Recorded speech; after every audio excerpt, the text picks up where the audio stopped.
Okay, so here's another visual we can show by adding, when we add these together, we can show this with fraction bars. Okay, so I have a 2/3 fraction plus a 1/5 fraction. And we can see that, that green piece is going to fill that piece there. I don't know, that's maybe, who knows what that's going to be. Okay, it's going to be just under 1. So when I add these fractions together, I need to get a common size piece. So how do I get a common size piece? Okay, so if I do this, okay, we can add them together.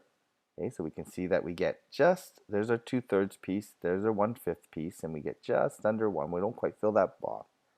Okay, but what we can do is we can make this a common denominator. So how do I make this a common denominator? Okay, so the common denominator, just before is going to be multiples. This I can do in groups of 5, and this I can do in groups of 3. And just by its nature, if I multiply by 3 and 5, I get a common multiple or common denominator. So that's what I'm going to do. I'm going to times by 5, and I get these divisions here. Now they don't match here because these are 15ths, but I can do the same here. I can do times by 3 and make these into 15ths. So notice that these slices now are all the same width, they're the same size.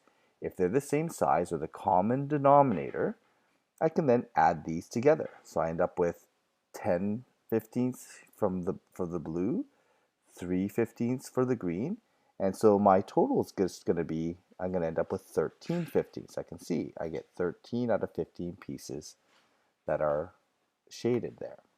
Okay, and then we can see that, yeah, our answer is 13 15ths.